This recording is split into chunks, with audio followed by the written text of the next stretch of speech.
Hi everyone, this is Ramesh. Welcome to Ramesh Sir Maths class. SSC GD constable exam కి prepare అవుతున్న విద్యార్థుల కోసం previous SSC GD constable exams లో అడిగిన reasoning part సంబంధించిన questions ని షిఫ్ట్ వైజ్ సింపుల్ ట్రిక్స్ ఉపయోగించి ఎలా ఆన్సర్ చేయాలో డిస్కస్ చేస్తున్నాం కదా.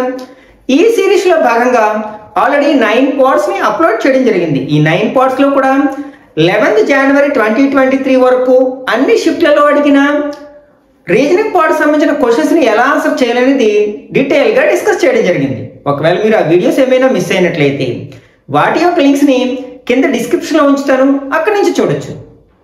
ఈరోజు పార్ట్ 10 లో భాగంగా 12th January 2023 షిఫ్ట్ 1 లో అడిగిన రీజనింగ్ పార్ట్ సంబంధించిన క్వశ్చన్స్ ని ఎలా ఆన్సర్ చేయాలో చూద్దాం.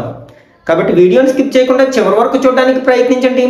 నచ్చినట్లయితే లైక్ చేసి మీ ఫ్రెండ్స్ కూడా షేర్ చేయండి. ఫస్ట్ క్వశ్చన్, ఇది మిర్రర్ ఇమేజ్ కి సంబంధించిన క్వశ్చన్ అన్నమాట. ఇక్కడ మనకి combination of alphabets and digits తో ఒక వర్డ్ ఇవ్వడం జరిగింది అనమాట. ఒకవేళ మనం మిర్రర్ ని ఈ M ప్లేస్ లో ఉంచినట్లయితే దాంట్లో దీని ఇమేజ్ ఏ విధంగా కనిపిస్తుంది అనేది మనం ఇచ్చిన ఆప్షన్స్ నుంచి సెలెక్ట్ చేయాల్సి ఉందన్నమాట. మనకి ఎప్పుడైనా సరే మిర్రర్ ఇమేజ్ అనగానే ఇలా మనకి లెఫ్ట్ సైడ్ కానీ రైట్ సైడ్ కానీ మిర్రర్ ని ఉంచినప్పుడు మనకి ఆ లెటర్స్ కావచ్చు, సింబల్స్ కావచ్చు, నెంబర్స్ కావచ్చు, లెఫ్ట్ రైట్ గా మనకి ఫ్లిప్ అవుతాయి అనమాట. అంటే ఎడమ కుడివైపు ఎడమ వైపుకు మనకి తిరగడం జరుగుతుంది కదా. దాన్ని బేస్ చేసుకుని ఈ క్వశ్చన్ ఆన్సర్ చేయొచ్చు అనమాట. ఒకసారి ఇచ్చిన ఆప్షన్స్ ని అబ్జర్వ్ చేసినట్లయితే అన్నిటిలో కూడా ఫస్ట్ లెటర్ సేమ్ ఉంది కాబట్టి దాన్ని బట్టి డిసైడ్ చేయలేము. సెకండ్ లెటర్ కూడా సేమ్ ఉంది, డిసైడ్ చేయలేము. థర్డ్ లెటర్ డిఫరెంట్ గా ఉన్నాయి కాబట్టి థర్డ్ లెటర్ మీద కాన్సన్ట్రేట్ చేస్తాం. అంటే ఇక్కడ మనకి ఇవి రైట్ సైడ్ ఉన్నాయి కాబట్టి ఇవి లెఫ్ట్ సైడ్కి వస్తాయి మనకి. అంటే ఈ థర్డ్ లెటర్ మనకి ఫ్లిప్ అయినప్పుడు ఏమవుతుంది అంటే లెఫ్ట్ రైట్ గా ఫ్లిప్ అయినప్పుడు ఈ విధంగా కనిపిస్తుంది మనకి. ఫర్ ఎగ్జాంపుల్ ఈ ఫస్ట్ ఆప్షన్ లో అలా లేదు, దీన్ని ఎలిమినేట్ చేయొచ్చు. అలాగే ఫోర్త్ ఆప్షన్ లో కూడా లేదు, దాన్ని ఎలిమినేట్ చేయొచ్చు. ఇంకా మిగిలిన 2-3 ఆప్షన్స్ లో నెక్స్ట్ లెటర్స్ సేమ్ ఉన్నాయి, అలాగే ఇవి కూడా సేమ్ ఉన్నాయి. అంటే ఇప్పుడు 1 2 3 4 5 6th లెటర్ చూద్దాం. 1 2 3 4 5 6 మనకి W యొక్క మిర్రర్ ఇమేజ్ W లోనే ఉంటుంది. మనకి లెఫ్ట్ రైట్ మార్చిన ఏ విధమైన మార్పు ఉండదు కదా. అండ్ ఒకసారి థర్డ్ ఆప్షన్ అబ్జర్వ్ చేసినట్లయితే మనకి వాటర్ ఇమేజ్ గా మారిపోయింది కాబట్టి దీన్ని కూడా ఎలిమినేట్ చేసినట్లయితే మనకి కరెక్ట్ ఆప్షన్ సెకండ్ వన్ అవుతుంది అనమాట. నెక్స్ట్ సెకండ్ వన్, ఇది మనకి సీటింగ్ అరేంజ్మెంట్ కి సంబంధించిన question. 6 friends A, B, C, D, E and F are sitting around a circular table facing opposite to the center. ఇక్కడ మనకి 6 friends A, B, C, D, E, F అనే వాళ్ళు ఒక circular table చుట్టూ మనకి ఎలా కూర్చోరంటే ఇంతకు ముందు మనకి లోపల వైపుకి చూస్తూ కూర్చున్నారనే ప్రాబ్లమ్స్ చాలా ఆన్సర్ చేసాం. కానీ ఇందులో మనకి ఫేసింగ్ అవుట్ సైడ్ అనమాట, అంటే బయట వైపుకి కూర్చున్నారు అనమాట. అంటే ఫర్ ఎగ్జాంపుల్ ఇది సర్క్యులర్ టేబుల్ అయినట్లయితే వీళ్ళు బయటికి చూస్తూ కూర్చున్నారు అందరూ కూడా. ఇలా 1 2 3 4 5 6 ఇట్లా 6 ఫ్రెండ్స్ బయట వైపుకి చూస్తూ కూర్చున్నారు. మనకి లోపల వైపుకి చూసినట్లయితే మనకి ఇది వీళ్ళకి ఇది రైట్ అయితే ఇది లెఫ్ట్ అవుతుంది. కానీ బయట వైపు చూస్తున్నప్పుడు మనకి ఇది లెఫ్ట్ అవుతుంది, ఇది రైట్ అవుతుంది అనమాట. ఈ కాన్సెప్ట్ గుర్తుపెట్టుకోండి. నెక్స్ట్ ఇప్పుడు ఒకసారి అబ్జర్వ్ చేసినట్లయితే ఇక్కడ మనకి ఇది లెఫ్ట్ అవుతుంది, ఇది రైట్ అవుతుంది బయట వైపుకి చూస్తున్నారు. కానీ వీళ్ళ ఆపోజిట్ వాళ్ళకి ఇది రైట్ అవుతుంది, ఇది లెఫ్ట్ అవుతుంది. ఈ విషయాలు మనం గుర్తుపెట్టుకోవాలి. ఒకవేళ మనకి లోపల వైపు చూస్తుంటే ఈ రెండు మారేదన్నమాట. ఇది కుడి వైపు అయితే ఇది ఎడమ వైపు, నెక్స్ట్ ఇది ఎడమ వైపు అయితే ఇది కుడి వైపు అయ్యేది. మనకి లోపల వైపుకి చూడడము బయట వైపుకి చూడడం అనేది మనకి కొంచెం డిఫరెంట్ అనమాట రెండు కూడా. ఓకే, నెక్స్ట్ ఇప్పుడు స్టేట్మెంట్స్ చదువుతాం. B sitting immediate left of A, అంటే B ఎక్కడ కూర్చున్నాడు అంటే A కు ఎడమ వైపున కూర్చున్నాడు. అంటే ఫర్ ఎగ్జాంపుల్ A ఇక్కడ ఉంటే A కి ఎడమ వైపు అంటే ఇది కదా లెఫ్ట్ హ్యాండ్ సైడ్ కాబట్టి ఇక్కడ కూర్చుంటాడు అనమాట. Next F is sitting immediate right of A, అంటే ఇక్కడ F A కి కుడి వైపున కూర్చున్నాడు కాబట్టి A కి కుడి వైపు అంటే రైట్ సైడ్ ఇది కదా అంటే F ఇక్కడ కూర్చుంటాడు అనమాట. Next F and D are immediate neighbors of E, అంటే ఇక్కడ F and E వీళ్ళిద్దరు F and D వీళ్ళిద్దరు కూడా E కి నైబర్స్. అంటే దాని అర్థం ఏంటి, ఈ అనే వ్యక్తి F D ల మధ్యలో కూర్చున్నాడు అనమాట. అంటే ఇక్కడ ఆల్రెడీ F ఉన్నాడు అంటే D ఇక్కడ ఉంటాడు. అంటే ఇప్పుడు ఈ ఎక్కడ ఉంటాడు, ఈ ప్లేస్ లో ఉంటాడు. ఎఫ్కే డికి కూడా నైబర్, కాబట్టి వాళ్ళ మధ్యలో ఉంటేనే ఇద్దరికి నైబర్ అవుతాడు కదా, కాబట్టి ఇక్కడ కూర్చుంటాడు. ఇంకొక పర్సన్ ఉన్నారు కదా. Next C sitting immediate right of D. ఇక్కడ డికి రైట్ వైపు ఇది అవుతుంది, కుడి వైపు ఇది అవుతుంది కదా, కాబట్టి ఇక్కడ మనకి ఎవరు కూర్చుంటారంటే సి కూర్చుంటాడు అనమాట. ఓకే, ఇప్పుడు అడిగిన క్వశ్చన్ ఏంటంటే who among the following sits immediately adjacent to A and C. అంటే దాని అర్థం ఏంటంటే ఏకి సికి మధ్యలో కూర్చున్న వ్యక్తి ఎవరు అని అనమాట. ఏకి సికి మధ్యలో కూర్చున్న వ్యక్తి ఎవరు? ఇక్కడ బి కదా, కాబట్టి ఇక్కడ ఫస్ట్ ఆప్షన్ కరెక్ట్ వన్ అవుతుంది అనమాట.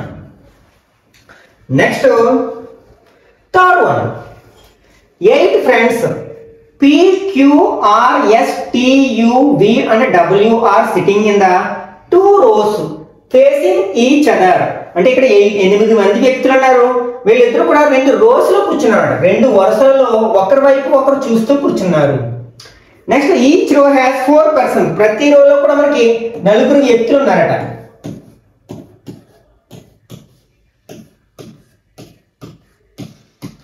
ఓకే, 4 వ్యక్తులు ఉన్నారు. Next R is immediate neighbour of S and T. అంటే ఇక్కడ సారీ ఫస్ట్ ఇది కదా మనకి Q and R are sitting in front of each other. ఇక్కడ మనకి ఇంకా ఏం డైరెక్షన్ మనకి ఫైండ్ అవుట్ అవ్వలేదు, కాబట్టి ఈ క్యూ అండ్ ఆర్లు ఒకరికొకరు ఆపోజిట్ గా కూర్చున్నారు, ఎదురెదురుగా కూర్చున్నారు. Next R is immediate neighbour of S and T. అంటే ఆర్ అనే వ్యక్తి ఎస్ టీల మధ్యలో కూర్చున్నాడు. అంటే ఎస్ఆర్టి ఈ విధంగా ఉండొచ్చు, లేకపోతే టిఆర్ఎస్ ఈ విధంగా అయినా కూర్చుని ఉండొచ్చు. మధ్యలో ఉన్నప్పుడు ఏదైనా సాధ్యం అవుతుంది అన్నమాట. Next W is sitting to the immediate left of T. అంటే ఇక్కడ డబ్ల్యూ టీకి ఎడమ వైపున కూర్చున్నాడు. ఇక్కడ ఇది సాధ్యం కాదు, సారీ ఇది సాధ్యం కాదు. ఎందుకంటే ఇలా రాసినట్లయితే టీకి ఎడమ వైపున ఎవరున్నారు? ఆర్ ఉన్నారు. కానీ ఇక్కడ ఇచ్చిన స్టేట్మెంట్ ప్రకారం మనకి W is sitting to the immediate left of T. టీకి ఎడమ వైపున డబ్ల్యూ ఉండాలి, కాబట్టి మనం దీన్ని ఎలిమినేట్ చేయొచ్చు.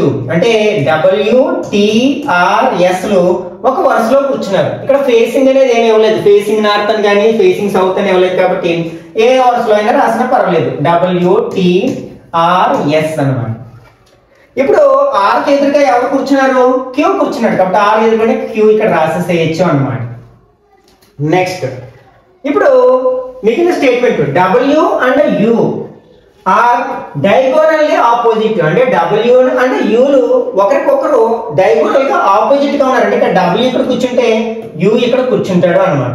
డైగోనల్ అంటే ఇలా మనం ఇది రెక్టాంగిల్ కలిపినట్లయితే డైగోనల్ ఎలా జాయిన్ చేస్తాం కదా, ఒకవేళ ఎక్కడ ఉంటే ఇది డైగోనల్ అవుతుంది, ఇది డైగోనల్ అవుతుంది, ఇది దీనికి డైగోనల్ అవుతుంది అన్నమాట.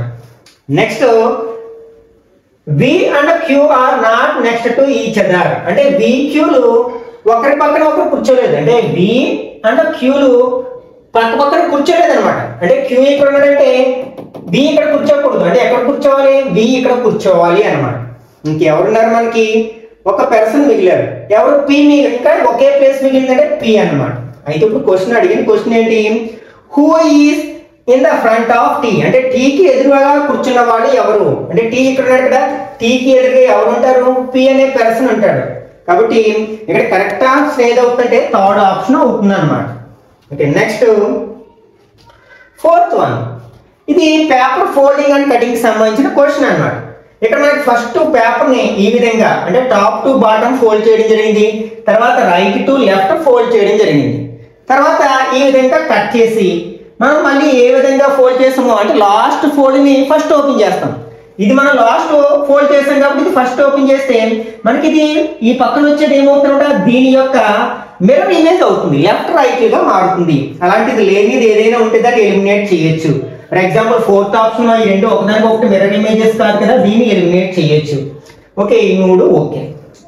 నెక్స్ట్ ఇప్పుడు దీన్ని మనం ఇట్లా ఓపెన్ చేసినప్పుడు దీనికి పైన ఏమవుతుందంటే వాటర్ ఇమేజ్ అవుతుంది. అంటే టాప్ బాటమ్ రివర్స్ అవుతాయి కదా, ఈ కిందకున్నది పైకి వస్తుంది. అలా లేనిది ఏమైనా ఉంటే దాన్ని ఎలిమినేట్ చేయొచ్చు. ఫర్ ఎగ్జాంపుల్ ఇక్కడ దీనికి ఇది వాటర్ ఇమేజ్ కాదు కదా, దీన్ని ఎలిమినేట్ చేయొచ్చు. అట్లాగే దీనికి ఇది వాటర్ ఇమేజ్ కాబట్టి దీన్ని కూడా ఎలిమినేట్ చేసినట్లయితే మనకి ఫస్ట్ ఆప్షన్ కరెక్ట్ వన్ అవుతుంది అనమాట. Okay, next fifth one. మనకి ఇది ఆల్ఫాబెట్ అనలాజీకి సంబంధించిన క్వశ్చన్ అనమాట. ఈ టైప్ ఆఫ్ క్వశ్చన్స్ ఆన్సర్ చేయాలంటే మనకి ఆల్ఫాబెట్ యొక్క కోర్సు బాగా వచ్చి ఉండాలి. ఓకే, ఇక్కడ మనకి ఫస్ట్ గ్రూప్ కి ఈ గ్రూప్ లో అంటే ఇది ఒక పెయిర్ కదా, ఇందులో రెండు గ్రూప్లు ఉన్నాయి. ఈ గ్రూప్ లో ఉన్న లెటర్స్ కి ఈ గ్రూప్ లో ఉన్న లెటర్స్ కి ఒక విధమైన సంబంధం, రిలేషన్షిప్ ఉంటుంది అనమాట. అదే విధమైన రిలేషన్షిప్ సెకండ్ గ్రూప్ ఈ పెయిర్ లో ఉన్న ఈ రెండు గ్రూపుల మధ్య ఉంటుంది. అదే విధమైన రిలేషన్ కలిగి ఉన్న ఈ థర్డ్ పేజ్ లోని సెకండ్ గ్రూప్ ని మనం ఇచ్చిన ఆప్షన్స్ నుంచి ఫైండ్ అవుట్ చేయాల్సి ఉందన్నమాట. దానికోసం ఫస్ట్ ఆల్ఫాబెట్స్ యొక్క కోడ్స్ రాద్దాం. ఫస్ట్ గ్రూప్ లో ఈ పేజ్ లో ఉన్న గ్రూప్ లో ఉన్న లెటర్స్ యొక్క మనం కోడ్స్ రాసినట్లయితే కే ఎంత మనకి 11, ఎస్ అంటే 19, డబ్ల్యూ అంటే 23, ఇప్పుడు ఎన్ అంటే 14, నెక్స్ట్ యు అంటే 21, ఎక్స్ అంటే 24. ఇది మనకి 11 14 అయింది అంటే +3. నెక్స్ట్ 19 21 అయింది అంటే +2, 23 24 అయింది అంటే +1. అట్లాగే మనం ఈ గ్రూప్ ని ఫైండ్ అవుట్ చేసిన సేమ్ అలాగే వస్తుంది. కాబట్టి రాసి చూద్దాం. చూడండి, ఇది 1 7 అంటే 16, నెక్స్ట్ 4 9 17, 1 4 అయింది అంటే +3, 7 9 అయింది అంటే +2, 16 7 అంటే అయింది +1. ఇప్పుడు ఇదే కాన్సెప్ట్ మనం థర్డ్ పేర్ కి అప్లై చేద్దాం. ఫస్ట్ కోడ్స్ రాసినట్లయితే 5 15 22. ఫస్ట్ 3 యాడ్ చేయాలి. 5 కి 3 యాడ్ చేస్తే ఎంత అవుతుంది? 8 అవుతుంది.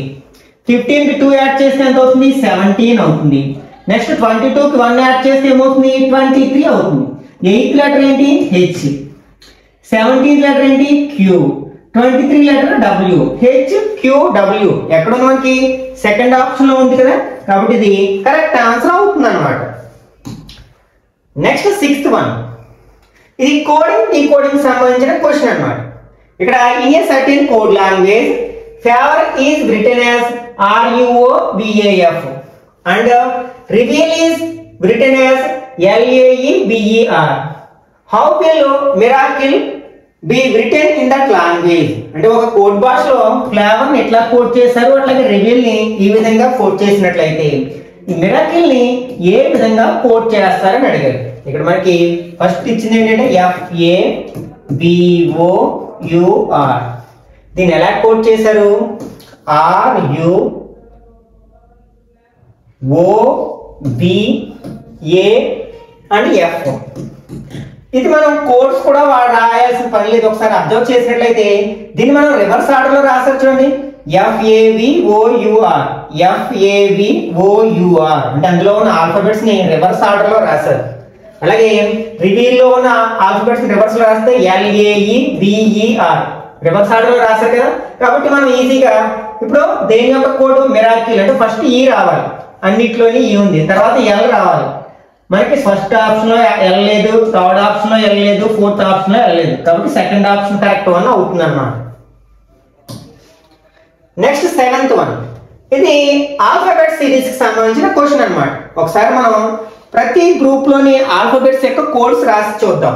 ఇదేంటి మనకి? ఎస్ అంటే 19, ఈ అంటే 5, జే అంటే 10, డబ్ల్యూ అంటే 23, నెక్స్ట్ క్యూ అంటే 17 7 13 20, నెక్స్ట్ 15 9 16 17. అంటే ఇక్కడ ఫస్ట్ లెటర్స్ ని అబ్జర్వ్ చేసినట్లయితే ఫస్ట్ కోడ్స్ ని ఇక్కడ -2, 19 లోంచి 2 మైనస్ చేస్తే 17, -2 చేస్తే 15, మళ్ళీ మనం -2 చేయాలి అంటే ఎంత రావాలి? 13. ఫస్ట్ లెటర్ 13th లెటర్ అయి ఉండాలి. 13th లెటర్ ఏంటి? ఎం. అన్నిట్లోని ఎం ఉంది కాబట్టి దాన్ని బట్టి డిసైడ్ చేయలేము. సెకండ్ లెటర్ ని బట్టి కూడా డిసైడ్ చేయలేము. థర్డ్ లెటర్ చూద్దాం. ఇక్కడ థర్డ్ ఇక్కడ 10 ఉంది. 10 ఎంత అయింది? 13 అయింది అంటే +3. నెక్స్ట్ 13 ఏమైంది? 16 అయింది, ఇక్కడ కూడా +3. 16 3 యాడ్ చేస్తే ఎంత అవుతుంది? 19th లెటర్ అవుతుంది. థర్డ్ లెటర్ 19th లెటర్ ఏంటి మనకి? ఎస్ కదా. ఎస్ ఎందులో ఉంది మనకి? ఫోర్త్ ఆప్షన్ ఉంది కాబట్టి ఇది కరెక్ట్ ఆన్సర్ అవుతుంది అన్నమాట. Next 8th one, in a certain code language husband is written as DNABSUH and clearly is written as YLRAELC. How will harbor be coded written in that language? ఇక్కడ మనకి husband అనే word ని ఎలా code చేశారు? DNABSUH NABSUH. Okay, ఇక్కడ కూడా మనం codes తో పని లేదు, అంటే బి ప్లేస్ లో బీనే ఉంది. ఒకసారి ఏఎన్డిని మనం రివర్స్ లో రాసినట్లయితే ఎలా ఉండాల్సింది, మనం ఇలా రాసాం, రివర్స్ ఆర్డర్ లో రాసాం. అంటే లాస్ట్ గ్రూప్ ని మిడిల్ లెటర్ సేమ్ అలాగే ఉంచారు, ఈ లాస్ట్ 3 లెటర్స్ ని రివర్స్ ఆర్డర్ లో రాసి ఫస్ట్ కి తీసుకొచ్చారు. ఈ ఫస్ట్ ఉన్న 3 లెటర్స్ ని రివర్స్ ఆర్డర్ లో రాసి మనకి ఎక్కడికి తీసుకొచ్చారు, చివరికి తీసుకొచ్చారు అనమాట. ఇప్పుడు అర్థమైంది కదా ఇందులో ఉన్న లాజిక్. దీన్ని బట్టి మనకి మనం HARBOUR ఇక్కడ మిడిల్ లెటర్ మారదు. నెక్స్ట్ ఇది మనం రివర్స్ ఆర్డర్ లో రాయాలి, అంటే RUO ఇలా వస్తుంది అనమాట. దీన్ని మనం రివర్స్ ఆర్డర్ లో రాస్తే RAH అవుతుంది. ఓకే, RUO BRAH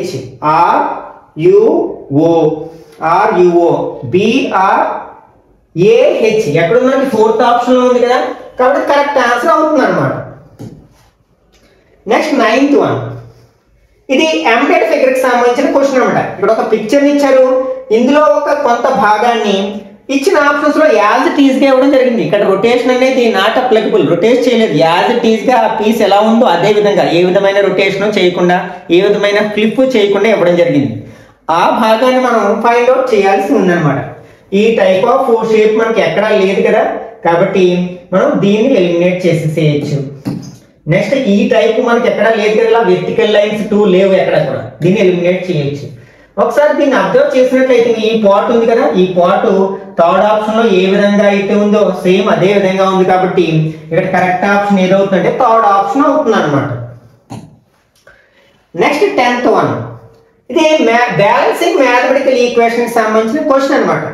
ఈ టైప్ ఆఫ్ క్వశ్చన్స్ ని మనం టైం సేవ్ చేసుకోవాలంటే మనం డివిజన్ సింబల్ మీద, మల్టిప్లికేషన్ సింబల్ మీద ఫస్ట్ కాన్సన్ట్రేట్ చేయాల్సి ఉందన్నమాట. ఫస్ట్ డివిజన్ సింబల్ ని బట్టి మనం కొన్ని ఆప్షన్స్ ని ఎలిమినేట్ చేయడం ద్వారా కొంత సమయాన్ని సేవ్ చేసుకోవచ్చు. మనకి డివిజన్ సింబల్స్ ఎందులో ఉన్నాయి, ఫస్ట్ ఆప్షన్ లోని 3rd ఆప్షన్ లోని ఉన్నాయి. ఒకసారి ఇచ్చిన ఈక్వేషన్ లో డివిజన్ సింబల్ ఎక్కడుంది, ఇక్కడ ఉంది. అంటే మనం ఫస్ట్ గాడ్ మాస్ రూల్ ప్రకారం ఫస్ట్ ఏం చేస్తాం, డివిజన్ చేస్తాం. అంటే ఇక్కడ 9 ని 2 తో డివైడ్ చేయాలి, కానీ 2 టేబుల్ 9 లో పోదు. ఇప్పుడు ఇక్కడ ఇంటూ ఉంది కాబట్టి ఈ ముందున్న నెంబర్ లో పోతుందంటే ఇది ఆడ్ నెంబర్ కాబట్టి ఇందులో కూడా పోదు. కాబట్టి మనం ఇక్కడ ఈ డివిజన్ ని ఖచ్చితంగా మార్చాల్సిందే, ఎందుకంటే 2 టేబుల్ 9 లోని 81 లోని పోయే ఛాన్స్ లేదు కాబట్టి మనకి ఆప్షన్స్ లో కరెక్ట్ గా డివిజన్ ఉండాలి, ఖచ్చితంగా డివిజన్ ఉండాలి. అలాంటి ఆప్షన్ మనకి కరెక్ట్ ఆన్సర్ అవుతుంది. కాబట్టి డివిజన్ లేని ఆప్షన్ మనం ఎలిమినేట్ చేయొచ్చు. మనకి ఫస్ట్ లో డివిజన్ ఉంది, సెకండ్ లో లేదు, నెక్స్ట్ 3rd లో ఉంది, 4th లో లేదు. కాబట్టి రెండింటిని ఎలిమినేట్ చేసడం ద్వారా కొంత సమయం సేవ్ చేసుకోవచ్చు. నెక్స్ట్ ఇప్పుడు మనం డివిజన్ ప్లేస్ లో మైనస్ ప్లేస్ లో డివిజన్ పెట్టామనుకోండి. ఇప్పుడు మైనస్ ఇక్కడ ఉంది, ఇక్కడ మనం డివిజన్ పెట్టాం, అప్పుడు 36/81 వస్తుంది. పక్కన ఇంటూ 9 ఉంది కాబట్టి 9 టేబుల్ 81 లో పోతుంది. అలాగే నెక్స్ట్ 9 టేబుల్ 36 లో పోతుంది. కాబట్టి ఛాన్స్ ఉంది, ఇది అయ్యే ఛాన్స్ ఉంది కాబట్టి దాన్ని వెరిఫై చేద్దాం. అంటే ఇక్కడ మనం ఫస్ట్ 24 ప్లస్ మార్పు లేదు 36, ఈ మైనస్ ప్లేస్ లో ఏం రాయాలి, మనం డివిజన్ రాయాలి, divided by 81. Next into place లో మార్పు లేదు 9, డివైడెడ్ బై ప్లేస్ లో మైనస్ రాయాలి 2. ఇది సింప్లిఫై చేస్తే మనకు 42 రావాలి. ఫస్ట్ మనం ఏం చేస్తాం, దీన్ని డివిజన్ చేస్తాం, అంటే 24 ప్లస్ 36/81 అని రాస్తాం, ఇంటూ 9 మైనస్ 2. మరి 9 టేబుల్ 81 లో 9 టైమ్స్ పోతుంది. నెక్స్ట్ 9 టేబుల్ 36 లో ఎన్ని టైమ్స్ పోతుంది, 4 టైమ్స్ పోతుంది. ఓకే, ఇక్కడ మనకి 24 ప్లస్ 4 28 మైనస్ 2 ఎంత వచ్చింది 26. కానీ మనకి ఈక్వల్ టు ఎంత ఉంది, మనకి 42 ఉంది. కాబట్టి ఇది కరెక్ట్ ఆన్సర్ కాదు. ఇంకా 3rd ఆప్షన్ చెక్ చేసినట్లయితే మనం డివైడెడ్ బై ని ఇంటూని రీప్లేస్ చేసాం అనుకుందాం. అంటే 24 ప్లస్ మార్చడం లేదు 36, మైనస్ మార్పు లేదు 81. ఇక్కడ ఇంటూ ప్లేస్ లో డివైడెడ్ బై పెడతాం 9. నెక్స్ట్ డివైడెడ్ ప్లేస్ లో ఇంటూ పెడతాం 2. ఫస్ట్ డివిజన్ చేయాలి కదా, 9 టేబుల్ 81 లో 9 టైమ్స్ పోతుంది. అంటే 24 ప్లస్ 36 మైనస్ 9 ఇంటూ 2. ఫస్ట్ ఇది మల్టిప్లై చేస్తే 9 2s are 18. ఈ రెండు యాడ్ చేస్తే ఎంత వస్తుంది, మనకి 60 వస్తుంది. 60 లోంచి 18 మైనస్ చేస్తే 42 వస్తుంది కదా. కాబట్టి ఇక్కడ 3rd ఆప్షన్ కరెక్ట్ వన్ అవుతుంది అన్నమాట. నెక్స్ట్ 11th వన్, ఇది alphabetical order of dictionary words, అంటే మనకి ఇచ్చిన ఆ 5 వర్డ్స్ డిక్షనరీలో ఏ ఆర్డర్లో మనకి అపియర్ అవుతాయి, కనిపిస్తాయి అంటే ఫస్ట్ డిక్షనరీని ఓపెన్ చేసినప్పుడు ఫస్ట్ అన్నిటికంటే ఫస్ట్ వచ్చే వర్డ్ ఏది, తర్వాత వచ్చే వర్డ్ ఏది. మనకి డిక్షనరీలో వర్డ్స్ ఎలా ఉంటాయి, ఆల్ఫాబెటికల్ ఆర్డర్లో ఉంటాయి. ఫస్ట్ ఏతో స్టార్ట్ అయ్యే వర్డ్స్ అన్నీ ఉంటాయి, తర్వాత బి ఇలా ఉంటాయి కదా. కాబట్టి మనం ఫస్ట్ లెటర్స్ని బట్టి సెకండ్ లెటర్స్ని బట్టి ఇట్లా మనం ఫైండ్ అవుట్ చేస్తాం. ఫస్ట్ లెటర్స్ అన్నింటిలోని కామన్గా ఉంది కాబట్టి దాన్ని బట్టి మనం డిసైడ్ చేయలేము. అలాగే సెకండ్ లెటర్ కూడా అన్నింటిలోని ఏనే ఉంది కదా, దాన్ని బట్టి కూడా మనం ఏం డిసైడ్ చేయలేము ఏది ఫస్ట్ వస్తుందని. ఇప్పుడు థర్డ్ లెటర్స్ అబ్జర్వ్ చేసినట్టయితే ఇక్కడ సి ఉంది, పి, బి, సి, ఎన్. ఈ లెటర్స్ లో మనకి ఫస్ట్ వచ్చే లెటర్ ఏంటి, బి కదా. కాబట్టి మనకి ఇది ఫస్ట్ రావాలి, అంటే థర్డ్. ఇప్పుడు దాన్ని ఎలిమినేట్ చేస్తే మిగిలిన వాటిలో ఏమొస్తుంది, సి వస్తుంది. మరి సితో ఉన్న 2 ఉన్నాయి కాబట్టి ఈ రెండింటిని ఎలిమినేట్ చేద్దాం సిలో. తర్వాత కే కూడా సేమ్ ఉంది. తర్వాత లెటర్ ఇక్కడ ఈ ఉంది, పి ఉంది. ఫస్ట్ వచ్చే లెటర్ ఏంటి, ఈ కాబట్టి అంటే తర్వాత ఫస్ట్ వర్డ్ వస్తుంది అనమాట. 3 తర్వాత 1, ఇంకా తర్వాత ఇది వస్తుంది అంటే 4th వర్డ్, అంటే 314 రావాలి. 314 ఎక్కడ ఉంది, మనకి సెకండ్ ఆప్షన్ ఉంది కదా, కాబట్టి కరెక్ట్ ఆన్సర్ అవుతుంది. నెక్స్ట్ 12th వన్, ఇది కూడా మనకి ఆల్ఫాబెట్ అనాలజీకి సంబంధించిన క్వశ్చన్ అనమాట. కోడ్స్ రాయడం ద్వారా ఫైండ్ అవుట్ చేయడానికి ప్రయత్నిద్దాం.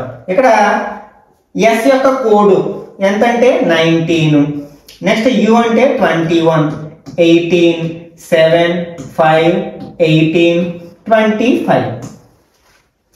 వీటి కోడ్స్ రాసినట్లయితే టీ అంటే 20, 22, 19, 8, ఎఫ్ అంటే 6, 19, 26.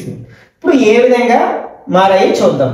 ఇక్కడ 19, 20 అయింది అంటే +1, 21, 22 అయింది అంటే +1, 18, 19 అయింది అంటే +1, 7, 8 అయింది +1, 5, 6 అయింది +1, 18, 19 అంటే +1, 25, 26 అంటే +1. ఒక్కొక్క లెటర్ ముందుకు వెళ్ళాం.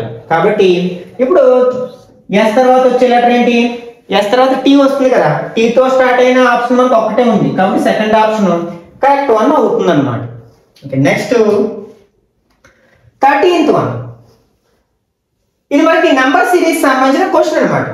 నెంబర్ సిరీస్ సంబంధించిన క్వశ్చన్స్ మ్యాక్సిమం మనం డిఫరెన్స్ ఫైండ్ అవుట్ చేయడం ద్వారా, అంటే ప్రక్కనే ఉన్న నెంబర్స్ యొక్క భేదాన్ని ఫైండ్ అవుట్ చేయడం ద్వారా చాలా వరకు ఆన్సర్ రాబట్టవచ్చు అనమాట. అది సాధ్యం కాకపోతే అప్పుడు వేరే కాన్సెప్ట్ లోకి వెళ్తాం. ఫస్ట్ డిఫరెన్స్ ఫైండ్ అవుట్ చేయడానికి ప్రయత్నిద్దాం. ఫస్ట్ ఈ రెండింటికి డిఫరెన్స్ ఎంతో చూద్దాం. అంటే 2369 లోంచి మనం 1483ని మైనస్ చేస్తే 6, బారో తెచ్చుకుంటే ఇది 16 అవుతుంది కదా. 16 నుంచి 8 మైనస్ చేస్తే 8, మళ్ళీ బారో తెచ్చుకుంటే 12 అవుతుంది. 12 నుంచి 4 తీస్తే 8. అంటే ఇక్కడ డిఫరెన్స్ ఎంత అంటే 886 అన్నమాట. మరి ఇక్కడ క్వశ్చన్ మార్క్ ఉంది. ఇప్పుడు ఈ రెండింటికి డిఫరెన్స్ చూద్దాం. అంటే మనం 5027 నుంచి 4141 మైనస్ చేయాలి. 7 నుంచి 1 మైనస్ చేస్తే 6, బారో తెచ్చుకుంటే ఇక్కడ నుంచి తెచ్చుకుంటే ఇది 4 అవుతుంది. ఇక్కడ 9 రాస్తాం అంటే 12 అవుతుంది. 12 నుంచి 4 మైనస్ చేస్తే 8, 9 నుంచి 1 మైనస్ చేస్తే 8, 4 మైనస్ 4 0. ఇక్కడ కూడా మనకి డిఫరెన్స్ ఎంత వచ్చింది, 886 వచ్చింది.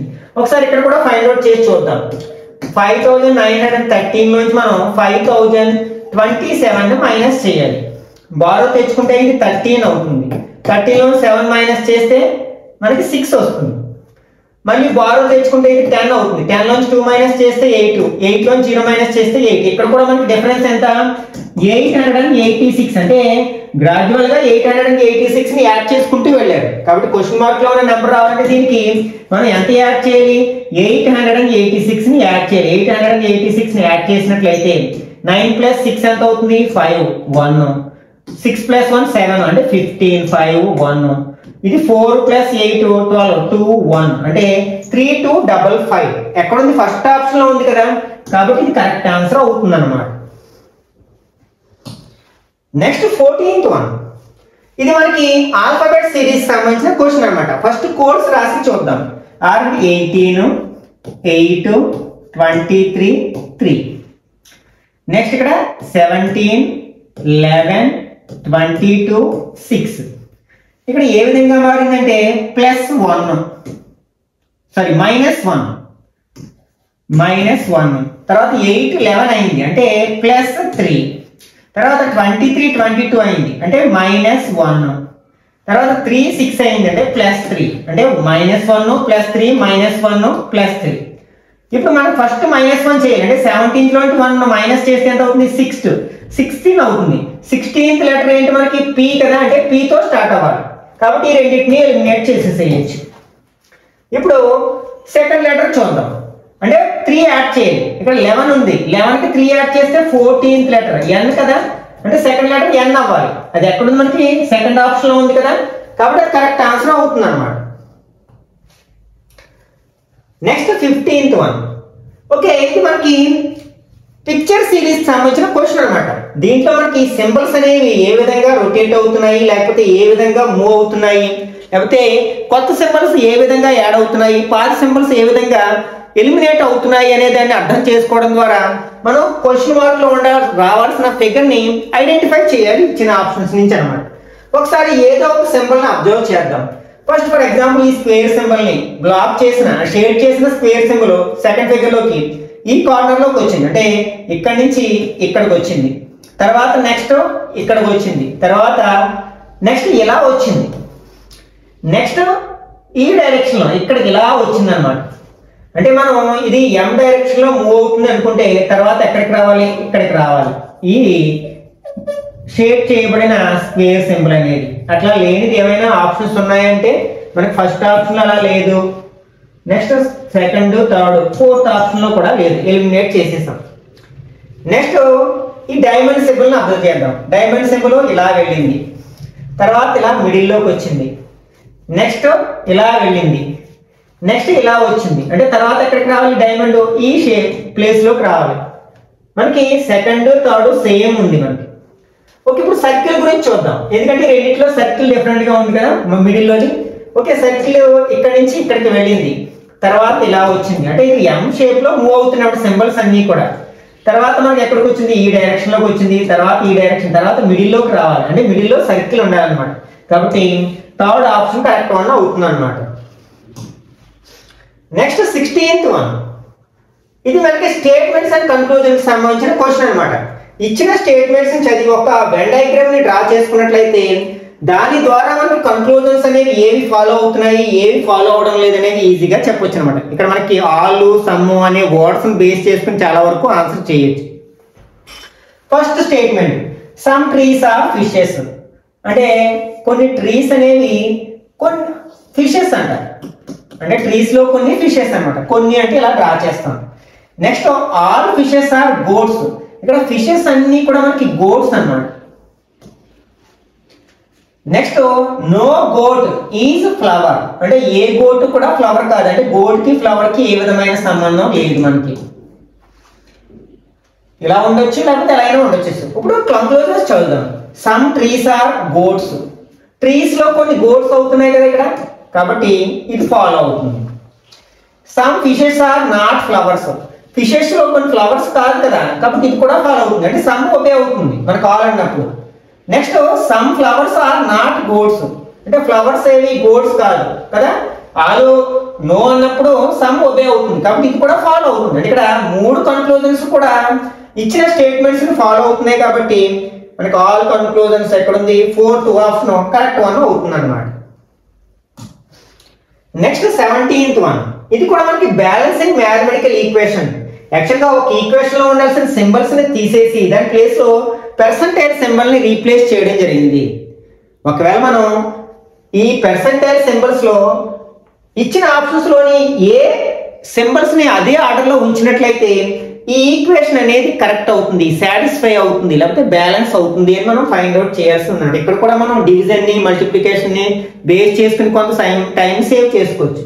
ఫస్ట్ ఆప్షన్ లో మనకి డివిజన్ సింబల్ ఉంది అంటే ఇక్కడ డివిజన్ రాసామంటే 42/7 వస్తుంది అంటే 7 టేబుల్ 42 లో పోతుంది కాబట్టి దాన్ని ఎలిమినేట్ చేయలేము. నెక్స్ట్ ఇందులో మనకి లాస్ట్ లో వస్తుంది అంటే ఇక్కడ అంటే 10/3 వస్తుంది మరి 3 టేబుల్ 10 లో పోదు. అట్లాగే ఇక్కడ ఇంటూ సింబల్ లేదు కాబట్టి దీన్ని ఎలిమినేట్ చేయొచ్చు. నెక్స్ట్ ఇక్కడ ఓకే.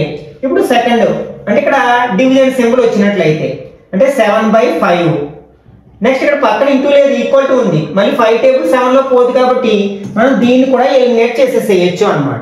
ఇప్పుడు ఫస్ట్ ఆప్షన్ చెక్ చేద్దాం అంటే 42 డివైడెడ్ బై 7 ఇంటూ 5 తర్వాత ఈక్వల్ టు 10 ఇంటూ 3 రీప్లేస్ చేసాం అదే ఆర్డర్లో. బాడ్మాస్ రూల్ ప్రకారం ఫస్ట్ ఏం చేయాలి, డివిజన్ చేయాలి కదా. అంటే 7 టేబుల్ 42లో 6 టైమ్స్ పోతుంది, అంటే 6 into 5 equal to 10 into 3. 6 5 or 30 అవుతుంది, 10 3 ఆర్ కూడా 30 అవుతుంది. ఈక్వేషన్ బ్యాలెన్స్ అయింది కదా. కాబట్టి ఇక్కడ ఫస్ట్ ఆప్షన్ కరెక్ట్ వన్ అవుతుంది అన్నమాట. Next 18th one. ఓకే, ఇక్కడ మనకి కొన్ని ట్రిప్లెట్స్ ఇవ్వడం జరిగింది అనమాట.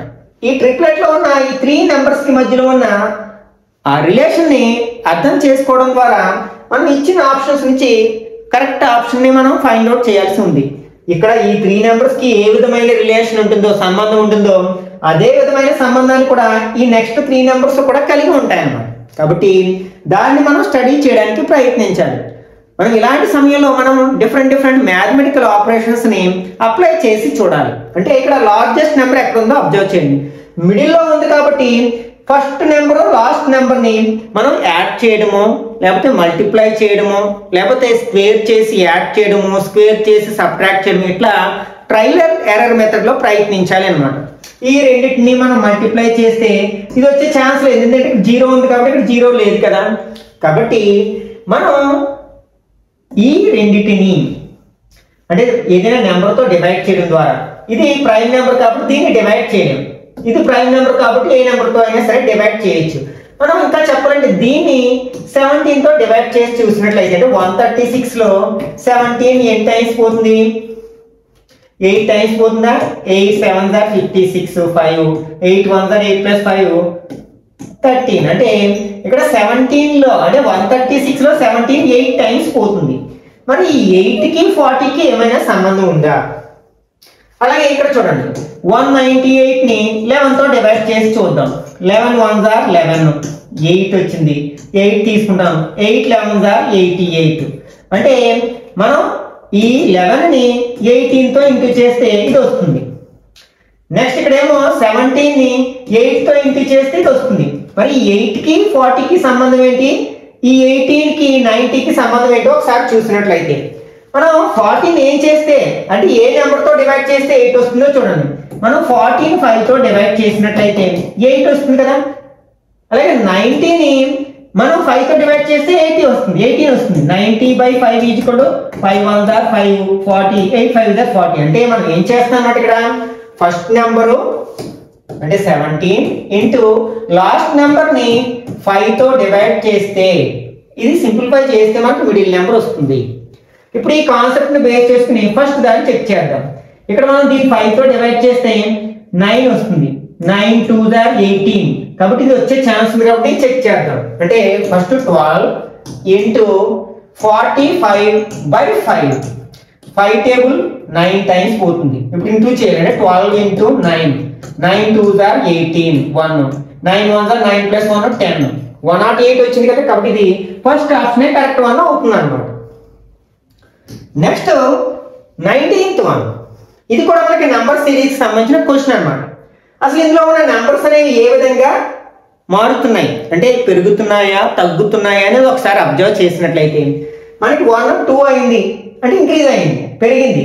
కానీ 2లో ఏ విధమైన మార్పు లేదు, మళ్ళీ పెరిగింది, మళ్ళీ డిక్రీజ్ అయింది. ఈ విధంగా అంటే పెరిగి తగ్గుతూ ఉన్నప్పుడు మనం ఆల్టర్నేటివ్ నెంబర్స్ ని సిరీస్ గా తీసుకుని ట్రై చేస్తే మంచిది అనమాట. అంటే ఒకటి విడిచి ఒకటి నెంబర్స్ ని ఒక సిరీస్ గా భావించి, అంటే ఈ ఫస్ట్ ప్లేస్ లో ఉన్న number, third place, 5th place, ఇట్లా అన్నమాట. నెక్స్ట్ 7th ప్లేస్, ఇట్లా ఈ నెంబర్స్ మధ్యలో ఉన్న రిలేషన్ అర్థం చేసుకోవడానికి ప్రయత్నించాలి. ఇక్కడ తర్వాత ఇందాక రిలేషన్ ఏంటి, 2 4 6 8 ఇట్లా అన్నమాట. చూడండి, ఇక్కడ 1 ఉంది, 2 3 4, ఇంకా తర్వాత ఖచ్చితంగా మనం 5 రావాలి. 1 1 చెప్పి ఇంక్రీజ్ అవుతే లేదు కదా, 5 ఇచ్చిన ఆప్షన్స్ లో ఉంది కదా. కాబట్టి ఇది థర్డ్ ఆప్షన్ కరెక్ట్ వన్ అవుతుంది అన్నమాట. Next 20th one. ఇది బ్లడ్ రిలేషన్ సంబంధించిన క్వశ్చన్ అన్నమాట. A at B means A is sister of B. A at B means A is brother of B. A at B means A is the wife of B. A cap B means A is the mother of B. A plus B means A is the father of B. ఇక్కడ ఒక expression ఇచ్చారు. Then which of the following statement is not correct. Not అనే word ఉపయోగించారంటే ఇందులో 3 correct statements ఉన్నాయి, ఏదో ఒకటి మాత్రమే రాంగ్ ఉంది, దాన్ని ఫైండ్ అవుట్ చేయాలి. ఓకే, ఫస్ట్ ఏంటంటే వికి ఎల్కి రిలేషన్ రాబట్టడానికి ప్రయత్నిద్దాం. విఎల్ అంటే ఇక్కడ వరకు చూసుకుంటే సరిపోతుంది. వికి ఈకి మధ్యలో ప్లస్ ఉంది. ప్లస్ అంటే ఏంటి? ఫాదర్. అంటే ఇక్కడ వి అనే పర్సన్ ఈకి ఫాదర్. ఇక్కడ ఈ యొక్క జెండర్ మనకి ఫిక్స్ అవ్వలేదు. నెక్స్ట్ ఈకి ఎల్కి మధ్యలో ఎట్ అనే సింబల్ ఉంది. ఎట్ అంటే ఏంటి? సిస్టర్. అంటే ఈ అనే పర్సన్ ఎల్కి సిస్టర్, అంటే తిన ఫిమేల్. ఎల్ తెలియదు మనకి. ఇప్పుడు ఇక్కడ ఏమన్నాడు? V is the father of L. తినకు ఫాదర్ అయితే తినకు కూడా ఫాదర్ అవుతుంది. ఎందుకంటే ఇతను sisters or brother and sisters కావచ్చు, ఇద్దరు సిస్టర్స్ కావచ్చు. కాబట్టి ఇది కరెక్ట్ స్టేట్మెంట్. ఇది ఆన్సర్ కాదు. నెక్స్ట్ సెకండ్ ఇది చూద్దాం. Q is the mother of E. అంటే క్యూ అండ్ ఈ మధ్యలో సంబంధం రాబట్టాలి. క్యూకి ఈకి మధ్యలో సంబంధం రాబట్టాలి. ఆల్రెడీ మనకి వికి ఈకి మధ్యలో సంబంధం ఉంది కదా, దీన్ని బేస్ చేసుకుని సెకండ్ క్వశ్చన్ ని అదే సెకండ్ స్టేట్మెంట్ రాబడదాం. ఇప్పుడు ఎస్ కి వికి మధ్యలో అన్న ఉంది. అన్న ఉంటే ఏంటి? బ్రదర్ కదా. అంటే ఎస్ అనే పర్సన్ వికి బ్రదర్, అంటే ఒకే జనరేషన్. ఎస్ అనే పర్సన్ బ్రదర్ కాబట్టి ఇతను మేల్. ఇలా బ్రదర్స్ అనమాట ఇద్దరు కూడా. నెక్స్ట్ ఇక్కడ ఏమైనా సింబల్ యాష్ ఉంది. యాష్ అంటే ఫస్ట్ పర్సన్ సెకండ్ పర్సన్ కి ఏమవుతాడంటే వైఫ్ అవుతాడు. అంటే క్యూ అనే పర్సన్ ఎస్ కి వైఫ్, అంటే క్యూ ఫిమేల్. వీళ్ళిద్దరు వైఫ్ అండ్ హస్బెండ్ అన్నమాట. ఇప్పుడు ఏమంటే Q is the mother of E. ఇక్కడ వీళ్ళిద్దరు బ్రదర్స్.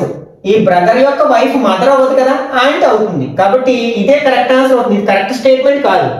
ఒకసారి నెక్స్ట్ థర్డ్ ఫోర్త్ కూడా మనం అబ్జర్వ్ చేసి చూసినట్లయితే మనకి థర్డ్ స్టేట్మెంట్ లో పీకి క్యూకి మధ్య సంబంధం రాబట్టాలి. పి క్యూ ఈ ముగ్గురు మధ్యలో. ఇక్కడ పి ప్లస్ ఎన్. ప్లస్ అంటే ఏంటి? ఫాదర్. అంటే పి అనే పర్సన్ ఎన్ కి ఫాదర్. ఓకే, నెక్స్ట్ ఎన్ క్యాప్ క్యూ. ఎన్ క్యాప్ క్యూ అంటే క్యాప్ అంటే ఏంటి? మదర్ కదా. ఎన్ అనే పర్సన్ క్యూ కి మదర్, అంటే క్యూ నెక్స్ట్ జనరేషన్ అన్నమాట. మదర్ అంటే ఏంటి? ఫిమేల్ అన్నమాట. ఓకే, ఇప్పుడు చూడండి ఏమన్నాడు? P is maternal grand father. అంతే కదా, ఈ క్యూ అనే పర్సన్ కి పి మ్యాటర్నల్ గ్రాండ్ ఫాదర్ అవుతాడు. కాబట్టి ఇది కూడా కరెక్ట్ స్టేట్మెంటే. నెక్స్ట్ ఫోర్త్ వన్ చూసినట్లయితే ఇక్కడ ఫోర్త్ వన్ ఎవరెవరి మధ్య సంబంధం రాబట్టాలి? ఎన్ కి అండ్ ఎస్ కి. ఎన్ ఎస్ వీళ్ళ ముగ్గురు మధ్య సంబంధం రాబట్టాలి మనం. ఎన్ క్యాప్ క్యూ. క్యాప్ అంటే ఏంటి? మదర్ కదా. అంటే ఎన్ అనే పర్సన్ ఆల్రెడీ ఇక్కడ ఉంది కదా, క్యూ కి మదర్. నెక్స్ట్ తర్వాత ఏముంది మనకి? Ash yes. యాష్ అంటే ఏంటి? వైఫ్ కదా. అంటే క్యూ అనే పర్సన్ ఎస్ కి వైఫ్, అంటే క్యూ ఫిమేల్. ఎవరికి వైఫ్? ఎస్ కి. అంటే వీళ్ళిద్దరూ కపుల్ అన్నమాట, wife and husband. Next N ఏమో క్యూ కి మదర్. ఒకసారి N is the mother in law of S. తిన యొక్క మదర్ ఎస్ కి, వాళ్ళ హస్బెండ్ కి ఏమవుతుంది? మదర్ ఇన్ లా అవుతుంది కదా. కాబట్టి ఇది కూడా మనకి కరెక్ట్ స్టేట్మెంట్. కాబట్టి ఇక్కడ ఇచ్చిన వాటిలో ఫాల్స్ స్టేట్మెంట్ ఏంటి? Second one. కాబట్టి ఇది కరెక్ట్ ఆన్సర్ అవుతుంది అన్నమాట. ఈ విధంగా మనం ఫ్లో చార్ట్ ని డ్రా చేసుకోవడం ద్వారా ఈ బ్లడ్ రిలేషన్ కి సంబంధించిన క్వశ్చన్స్ చాలా ఈజీగా ఆన్సర్ చేయొచ్చు. నేను ఆల్రెడీ ఈ బ్లడ్ రిలేషన్స్ మీద సంబంధించి 2-3 వీడియోస్ ని ప్రీవియస్ గా అప్లోడ్ చేయడం జరిగింది. ఆ వీడియోస్ కనుక మీరు చూసినట్లయితే ఈ బ్లడ్ రిలేషన్ కి సంబంధించిన ఏ క్వశ్చన్ అయినా సరే చాలా ఈజీగా ఆన్సర్ చేయగలరు. ఒకసారి మరి ప్లేలిస్ట్ చూడడానికి ప్రయత్నించండి. ఓకే, ఇక్కడతో మనం 12/1/2023 షిఫ్ట్ 1 లో అడిగిన రీజనింగ్ పార్ట్ సంబంధించిన అన్ని క్వశ్చన్స్ ని ఆన్సర్ చేయడం జరిగింది. ఈ వీడియో నచ్చినట్లయితే లైక్ చేయండి, అలాగే మీ ఫ్రెండ్స్ కూడా షేర్ చేయండి. ఇట్లాంటి మరిన్ని వీడియోస్ కోసం ఛానల్ సబ్స్క్రైబ్ చేసుకుని రెగ్యులర్ గా ఫాలో అవ్వండి.